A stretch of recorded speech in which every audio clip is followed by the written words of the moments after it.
देखिए, विकास दुबे जब पुलिस की हत्या किया तो इसे समझ में आ गया था कि अब पुलिस हमारी जान ले सकती है, इसलिए ये भागकर मध्य प्रदेश के उज्जैन गया और महाकाल के मंदिर में जो वीआईपी एंट्री थी वहां से गया और वहां अपना नाम ओरिजिनल लिखा विकास दुबे और मोबाइल नंबर भी दिया, और साथ ये जोर जोर से कह रहा था कि मैं विकास दुबे कानपुर वाला हूँ। ये जानता था कि हमको सरेंडर करना है, वरना भागेंगे तो पुलिस मार देगी। लेकिन जब मध्य प्रदेश पुलिस के आगे ये सरेंडर किया और यूपी की एसटीएफ स्पेशल टास्क फोर्स, वो पुलिस के कुछ अच्छे जवानों को निकालकर सिविल ड्रेस में भेज दिया जाता है ताकि वो किसी खास काम को कर सके, तो एसटीएफ को सौंप दिया गया। लेकिन एसटीएफ जब इसे ला रही थी तो अचानक खबर आई कि कानपुर के पास इसकी गाड़ी पलट गई है, इसने कई पुलिस वालों पे हमला किया और बंदूक लेके छीन के भागने की कोशिश की, जिसमें पुलिस इनकाउंटर में विकास दुबे मारा गया। हालांकि गाड़ी पलट गई, इसमें कई लोग कह रहे हैं कि भैया जो टोल प्लाजा के पास से गाड़ी गुजरी थी वो विकास दुबे उस गाड़ी में, वो दूसरी गाड़ी थी, और जो गाड़ी पलट गई है वो दूसरी, यानी इस गाड़ी में विकास दुबे नहीं था। तो पुलिस का कहना हम लोग बीच में गाड़ियां चेंज करते रहते हैं, कोई बात नहीं, जब बाबा रामदेव पलट सकते हैं तो ये गाड़ी पलटने की क्या जरूरत। खैर, ये पुलिस के आगे आप नहीं जीत सकते हैं। हिंदुस्तान में किसी की भी सहानुभूति नहीं है, कोई ये नहीं कह रहा है कि ये इनकाउंटर करके पुलिस ने गलती किया, वो अलग बात है। लेकिन हाँ, अगर पुलिस इसी तरह मन बढ़ते रही और किसी नाहक, किसी बेगुनाह का भी इस तरह से इनकाउंटर किया जा सकता था, इसलिए पुलिस को सारा पावर ना देके कोर्ट को दिया गया। लेकिन यह कोर्ट इतना लंबा प्रोसेस लगा देती है कि पुलिस जघन्य अपराधियों को कोर्ट तक जाने से पहले जानबूझ के मार देती है। आप विकास दुबे से पहले आप देखे होंगे अमर दुबे को भी इसी तरह मार दिया गया कि भैया गाड़ी पंचर थी, भाग रहे थे तो मार दिया गया। इतने बेवकूफ होते हैं सब कि भागेंगे लोग ये लोग। उसके साथ ही आप देखिए इसके करीबी माने जाने वाले प्रभात मिश्रा को भी मार दिया गया। आखिर न्यायालय में क्या गलती होती है जो न्यायालय किसी अपराध की सजा सुनाने में इतना लंबा समय लगा देता है? कि अगर आप जाइएगा तो डिस्ट्रिक्ट कोर्ट में जाएंगे, फिर हाई कोर्ट में, लास्ट डिसीजन आएगा आपका सुप्रीम कोर्ट में। यहां तक पहुंचने में आपको 20 साल लग जाते हैं सुप्रीम कोर्ट में। उसके बाद भी देखिए जो सबसे बड़ी एक समस्या आ रही है, सुप्रीम कोर्ट को अगर आप देखेंगे तो ये भारत में एक ही सुप्रीम कोर्ट है दिल्ली में। इतने बड़े एरिया में एक सुप्रीम कोर्ट यहाँ है, जबकि सुप्रीम कोर्ट ने खुद भैया संविधान में भी लिखा गया है कि राष्ट्रपति और मुख्य न्यायाधीश चाह के इसे ब्रांच खोल सकते हैं। तो इसका ब्रांच क्यों नहीं रहना चाहिए, आप बताइए। इतना बड़ा है उत्तर प्रदेश, यहाँ का जो हाई कोर्ट है एक लखनऊ में है, एक इलाहाबाद में है। जनसंख्या ज्यादा होने की वजह से 2 ठो रखा गया है, बिहार में एक ही है, जनसंख्या कम है। देखिए जनसंख्या ज्यादा होगी, क्राइम ज्यादा होगा, तो 2 रखा गया है कि नहीं। तो इतने बड़े हिंदुस्तान में भी इसके ब्रांच रहने चाहिए, पावर दोनों का सेम रहता है। लेकिन हाँ, जो जज यहाँ बैठते हैं उनमें यहाँ पे भी कुछ को भेजना चाहिए। तो दक्षिण में इन जजों में से बेंगलोर में शिफ्ट करना चाहिए या हैदराबाद में, ताकि वो दक्षिण भारत के एरिया को कमांड कर सके। और इसी का एक ब्रांच जो है हमारे सुप्रीम कोर्ट का जो दिल्ली है वो तो रहना चाहिए, एक कलकत्ता साइड में रहना चाहिए जो इधर के एरिया को देख सके, और ये दिल्ली पर बोझ भी कम होगा और यहाँ के लोगों को न्याय भी होगा। अब मान लीजिए कि केरला का कोई व्यक्ति है जो मान लीजिए गरीब है, अब वो सुप्रीम कोर्ट आएगा केस लड़ने के लिए, यहाँ आएगा, पता चला वकील हड़ताल पे बैठ गए सब, कोई वकील मर जाता है तो हड़ताल कर देते हैं लोग, कंडोलेंस पे चले गए, बूढ़े बूढ़े वकील है लोग, महीने में 20 दिन इनमें कंडोलेंस ही चला जाता है, कभी हड़ताल हो गया, पब्लिक मारी जाती है। इस चक्कर में न्याय नहीं मिल पाता है। देर से मिलने वाला न्याय अन्याय से कम नहीं होता है। हम लोग को लगता है कि नहीं कोर्ट की गलती है, कोर्ट की भी गलती नहीं है। इनकी जजों की संख्या इतनी कम है कि एक जज के ऊपर, सुप्रीम कोर्ट के एक जज के ऊपर कम से कम अगर आप देखेंगे तो लाखों मुकदमे, अब एक जज के ऊपर लाख लाख मुकदमा रहेगा, कहां से वो भी सुनेगा। अगर आपसे पूछे हिंदुस्तान में सबसे अच्छा डिपार्टमेंट कौन है तो आप कहेंगे हमारी आर्मी, एयरफोर्स, नेवी, यानी हमारी सेना है। तो सेना अच्छी क्यों है? क्योंकि उसका संगठन काफी अच्छा है। जो सेना जिसे हम लोग समझते हैं वो सेना इन्फेंट्री होती है, हम लोग पैदल सेना को आर्मी समझते हैं, ये इन्फेंट्री, ये लड़ाई लड़ती है इन्फेंट्री। लेकिन इन इन्फेंट्री के पीछे पूरी बहुत बड़े ग्रुप होती है, एक सप्लाई ग्रुप होती है। ये क्या खाना खाएंगे, इनको गोली लगी कि नहीं लगी, इनका गोली घट गया कि नहीं, मतलब इनको क्या चाहिए, ये जिम्मेदारी सप्लाई ग्रुप का होता है। ये टेंशन फ्री लड़ते हैं, इनको पता है कि मेरी सप्लाई ग्रुप को पता है कि कितनी हमको एमुनिशन चाहिए, क्या चाहिए, और सप्लाई ग्रुप युद्ध के मैदान में पहुंच के उनको खाना पहुंचाती है, गोले बारूद पहुंचाती है। इन सप्लाई ग्रुप को कहां से पता चलता है घट गया कि नहीं, तो वो सिग्नल ग्रुप का होता है। इनको टेंशन नहीं रहता है कि इनका नेटवर्क भाग गया कि नहीं, नेटवर्क है या नहीं है, ये सिग्नल ग्रुप का काम रहता है। सिग्नल कोर वहां ऑटोमेटिक सिग्नल लगा देती है, टावर खड़े कर देती है अपने ट्रक के ऊपर। इनको एक दूसरे डिपार्टमेंट का अपना खुद का काम होता है। अब जैसे मान लीजिए यह गोली से वहां नहीं काम चल रहा है तो वहां पे आर्टिलरी फायर करना है, तो आर्टिलरी एक अलग डिपार्टमेंट है। तुरंत ये इन्फेंट्री कहेगा कि भैया डायरेक्ट नहीं इंडायरेक्ट फायर चाहिए, पहाड़ की उस बार से सेलिंग आ रही है तो आर्टिलरी फायर होगा। आर्टिलरी से काम नहीं चलेगा तो स्ट्रेटेजिक फोर्स के पास भेजा जाएगा, मिसाइल मारेगी यहाँ पर, वहां से नहीं होगा तो फिर transport department, helicopter department, aviation department, हर जगह इनका कई सारे डिपार्टमेंट का इनका ग्रुप होता है। ट्रेनिंग का जो डिपार्टमेंट होता है वो अलग होता है। अब जब युद्ध के मैदान में ही इनके जो डॉक्टर होते हैं साथ में चलते हैं, पहचान क्या होती है इनकी टोपी पर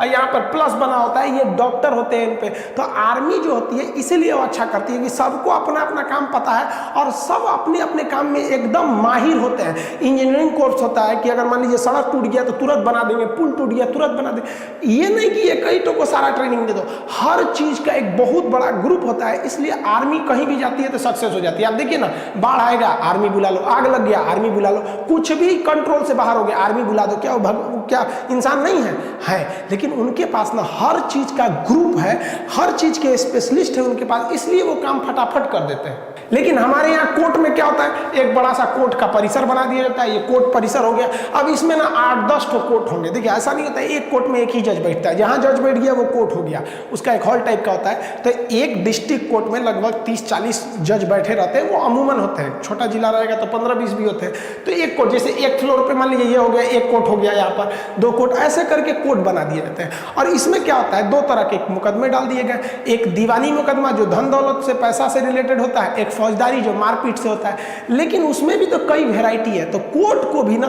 ये इतने, मान लीजिए कि यहाँ पे 30 जज है, तो 30 जज में ना इसमें डिपार्टमेंट बांट देना चाहिए 5-5 का, कि भैया ये स्पेशलिस्ट तुम इसको देखो, तुम इसको देखो। इससे काम बहुत तेजी से होगा। जैसे आप देखिए LIC खुलवाने जाइए तो कहेगा कि भैया LIC एक्सीडेंट हो जाता है तो हम इतना पैसा देंगे, किसी की जान चली जाएगी इतना पैसा देंगे।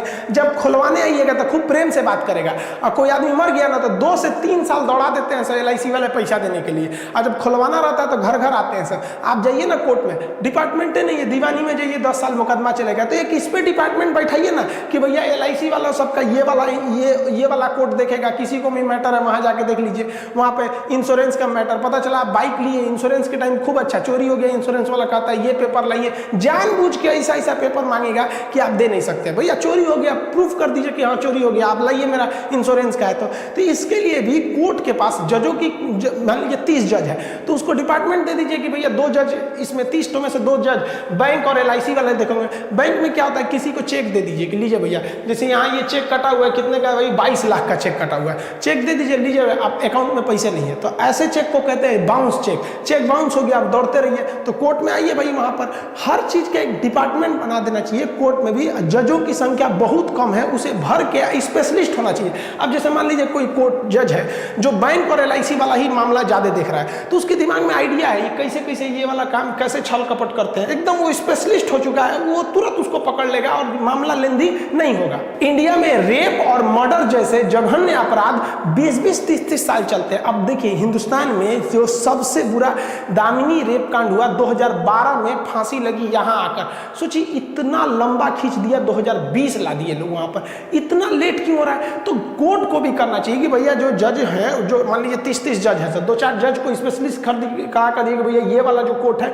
इसमें रेप से रिलेटेड मामले सुने जाएंगे। एक कोर्ट बना दीजिए, 10-15 जज उसमें डाल दीजिए कि भैया ये मर्डर के लिए, और एकदम टाइमलाइन डिसाइड कर दीजिए कि रेप और मर्डर जैसे जघन्य अपराध को 1 साल के अंदर फैसला सुना देना है। और जज लोग को एकदम टाइमिंग दे दीजिए, नहीं डेली का डेली ये क्या कि आज जनवरी में तारीख पड़ेगा, अब आइएगा जून में। तो ये दोनों मामलों पर 1 से 2 साल बहुत होते हैं अगर आपको तुरंत कार्रवाई पे करना है तब। अब ये पुलिस को पता था कि विकास दुबे को ले जाएंगे ना तो 10 साल लगा देंगे, यहाँ पर उससे अच्छा मामला निपटा दो। रोड एक्सीडेंट में देखेंगे तो रोड एक्सीडेंट भी 2 तरह से होते हैं, एक लापरवाही से, एक गलती से। ऐसा नहीं है कि केवल आपकी लापरवाही, कभी कभी गलती से भी हो जाता है, कभी गाड़ी में कोई गड़बड़ी आ गई, एक्सीडेंट हो गया।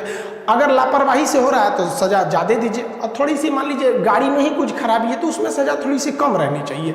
तो अब मान लीजिए कोई जज है, मर्डर भी वही देख रहा है, LIC भी वही देख रहा है, बेचारा बैंक भी देख रहा है, आपका रेप कांड भी देख रहा है, दहेज वाला भी देख रहा है, सब देख रहा है, तो उसके दिमाग में ना एकदम मतलब पूरा बोझ भरा हुआ है, उसके ऊपर प्रेशर ज़्यादा है। लेकिन अगर स्पेशली कोर्ट रहेगा कि नहीं इस पे एक्सीडेंटल मामले देखे जाएंगे, तो उसको पता है कि डेली डेली एक ही जैसे मामले आते हैं, तो समझ जाता है कि भैया ये ऐसे वकील वकील इधर से उधर घुमा रहा है, हमको टाइम बर्बाद कर रहा है, तुरंत डिसीजन इससे तेजी से आएगा। आप एक अलग कोर्ट लगा सकते हैं डॉरी सिस्टम दहेज के लिए। आप देखेंगे दहेज पर बहुत ज़्यादा जुल्म भी होता है और कई महिलाएं इसका मिसयूज भी करती हैं। उनको किसी और वजह से कोई दिक्कत होगा, सीधे केस कर देंगी दहेज का है। तो जज अगर स्पेशलिस्ट रहेगा तो पकड़ लेगा आराम से। अब आप मान लीजिए पुलिस डिपार्टमेंट है, पुलिस डिपार्टमेंट बहुत करप्शन है, पुलिस डिपार्टमेंट आपको कुछ भी नहीं किया, फंसा दिया, तो पुलिस के खिलाफ आप कहाँ कीजिएगा? कोई कंप्लेन करने का जगह रहना चाहिए कि नहीं रहना चाहिए? तो उसके लिए भी एक अलग कोर्ट रहना चाहिए। हमारे यहाँ ठेकेदार लोग सड़क बनाते हैं, नालियां बनाते हैं, टूट टाट के बर्बाद हो जाता है। ठेकेदार कितना गलत गलत सामान मिलाया है आप देखते हैं, लेकिन करेंगे क्या? कहाँ जाके कंप्लेन कीजिएगा? कोई है नहीं है आपको सुनने वाला। वहां के लिए कोर्ट रहना चाहिए, वो तुरंत इस पर इंक्वायरी करना चाहिए। और गवर्नमेंट को तो नियम बना देना चाहिए कि आप जिस राज्य के निवासी हैं आप उस राज्य में ठेकेदार नहीं हो सकते हैं। जिस तरह से आप जिस राज्य के निवासी हैं वहां के राज्यपाल नहीं हो सकते हैं। अब यूपी के आदमी को यूपी बिहार में ठेकेदार नहीं बनना चाहिए, उसको आपको ठेकेदारी लेना है तो जाइए कर्नाटक में, वहां आपका दबदबा सोर्स पैरवी सब खत्म हो जाएगा और पब्लिक को फायदा होगा। तो ये गवर्नमेंट को करना चाहिए कि भैया आप यहाँ के राज्य के निवासी हैं तो अगल बगल वाला राज्य को छोड़ के 2-3 राज्य को बाकी हर जगह आप ठेकेदारी लीजिए। इससे ऑटोमेटिक जो है करप्शन कम हो जाएगा। और रोड जैसे मान लीजिए बन गया, अब रोड बनाने में ठेकेदारों को भी अभी जो इंडिया गवर्नमेंट को उसमें करना चाहिए कि भैया आप जो रोड बना रहे हैं ये अगर 10 साल टूटता है तो मेंटेनेंस का काम आपका है। मेंटेनेंस डिपार्टमेंट हर डिस्ट्रिक्ट में होना चाहिए। अगर कहीं सड़क टूट रही है तो अब इसकी जिम्मेदारी आप पुलिस डिपार्टमेंट को दे दीजिए, क्योंकि पुलिस हर जगह आती जाती रहती है। पुलिस का एक और काम रहेगा कि जाते वक्त अगर आपका कहीं से सड़क टूटा हुआ है तो आप उसको रिकॉर्ड कर लीजिए कि कहाँ का टूटा है और जो मेंटेनेंस डिपार्टमेंट है उसको बताइए और वो बता देगा भाई ठेकेदार को कि आपने ये सड़क बनाया था अभी 10 साल नहीं हुआ, रिपेयर कीजिए। 10 दिन के अंदर नहीं कीजिएगा तो फिर कोर्ट देखेंगे और कोर्ट तुरंत मांगेगी भाई 10 दिन में नहीं किए तो फाइन दो। तो हर चीज का एक स्पेशलिस्ट हो जाने से ज्यादा अच्छा होता है। आप इंडिया में जाइएगा किसी भी डिपार्टमेंट में वहां पैसा चलेगा। आप जिस जगह के रहने वाले हैं वहां का आवासीय प्रमाण पत्र बनवाने में आपको 20 दिन लग जाएगा। अगर कोई व्यक्ति मर गया है ना तो उसके परिवार वाले को मृत्यु प्रमाण पत्र लेने में 20 दिन लग जाएगा, लेकिन वही पैसा थमा दीजिए तुरंत हाथों हाथ हो जाएगा। इनके खिलाफ आप कोई ऐसा कोर्ट है जहां आप स्पेशली जा सकते हैं कि भ्रष्ट अधिकारियों के खिलाफ आप अपने यहाँ जाइएगा, टाउन एरिया में जाइए, तहसील में जाइए, बिना पैसा खिलाए कुछ नहीं हो सकता है। तो इनके खिलाफ आप कहीं नहीं जा सकते क्योंकि पता ही नहीं है आपको जाना कहाँ है। जाइएगा आपके खिलाफ इन लोगों के खिलाफ करने तो 20 साल आपको मुकदमा लड़ना पड़ जाएगा यहाँ पर। तो ये बहुत दिक्कत होता है। तो इसके लिए गवर्नमेंट को बहुत कड़ा एक्शन लेना चाहिए, एक टाइमलाइन फिक्स कर देना चाहिए कि ये काम इतने सालों में हो जाना चाहिए और वो टाइमलाइन पूरा करने की जिम्मेदारी आर्मी के जो रिटायर्ड ऑफिसर है उनको दे देना चाहिए।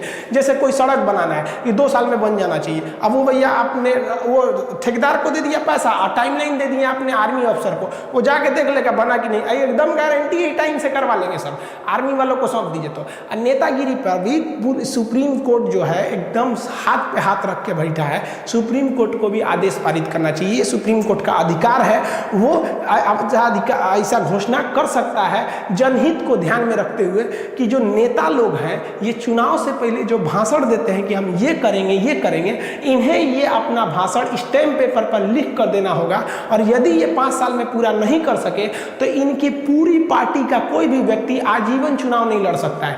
होता क्या हमारे यहाँ चुनाव से पहले भयंकर भयंकर बात है, 2 करोड़ नौकरी, 100 गो स्मार्ट सिटी, हर सरकार, हम किसी एक सरकार की तारीफ या किसी एक सरकार की बुराई नहीं कर रहे हैं। आप नहीं कह सकते हैं कि हिंदुस्तान में आज तक कोई ऐसी सरकार बनी है जो अपने हर एक वादों को पूरा किया।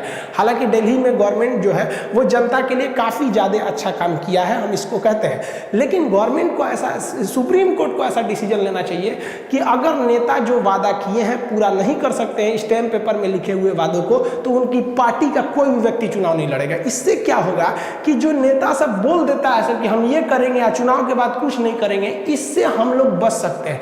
तो ये हम ये नहीं कर रहे कि आप खूब ज्यादा कोर्ट खोल दीजिए, जो आपका पहले से कोर्ट है इसमें तो ऑलरेडी 30 जज बैठते हैं, तो आप 5-5 का ग्रुप बना दीजिए और उसमें स्पेशली बांट दीजिए कि ये बैंक से रिलेटेड मामला, ये मर्डर से, ये रेप से, ये नेतागिरी से, ये करप्शन से, ये इससे मामले को देखेंगे। और इन्हीं कोर्ट में एक और कोर्ट होना चाहिए जो इस बात पर जांच करे कि जज ठीक से कर रहे हैं कि नहीं। कहीं जजे तो नहीं मिल गया, पता चला तो सोने को जंग लग जाए तो लोग लोहा से क्या उम्मीद करेगा। और इस कोर्ट में आर्मी वालों को भरना चाहिए था, जो आर्मी के कोर्ट होते हैं सब वहां पे कोर्ट मार्शल बोलते हैं। इससे हम एक त्वरित डिसीजन ले सकते हैं। हैं, वरना हमारे यहाँ जो न्यायालय बनाया गया, आप इस चीज़ को मानिए, ये न्यायालय अंग्रेज बनाए थे सब, और वो जानबूझकर इसका इस तरह से ढांचा तैयार किए सब कि अंग्रेज जब भारतीयों पे अत्याचार करते थे तो भारत के लोग गुलाम थे, डायरेक्ट लड़ नहीं सकते थे, वो कोर्ट में जाते थे, और कोर्ट में 20 साल कोर्ट उनको झेला देती थी।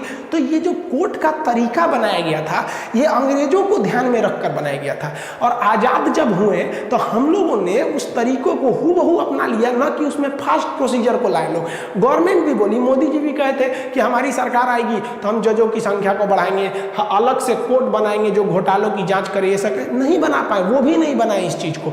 तो हर जगह इस तरह से देखा जा रहा है। तो अभी जो न्यायालय है वो जजों की संख्या की कमी को बहुत ज़्यादा जूझ रहा है, यहाँ जजों की संख्या बहुत कम है। तो आई होप आप समझ गए होंगे। आपको नेक्स्ट वीडियो में हम समझाएंगे कि सुप्रीम कोर्ट कैसे काम करता है, हाई कोर्ट कैसे काम करता है, डिस्ट्रिक्ट कोर्ट, और डिस्ट्रिक्ट कोर्ट में भी सेशन कोर्ट क्या होता है, सिविल कोर्ट क्या होता है, और ये सब प्रोसीजर के बारे में आपको समझा देंगे। तभी आप समझेंगे कि आईपीसी की धारा क्या होती है और सीआरपीसी क्या होता है, धारा और अनुच्छेद में क्या अंतर होता है। मिलेंगे नेक्स्ट वीडियो में, तब तक के लिए जय।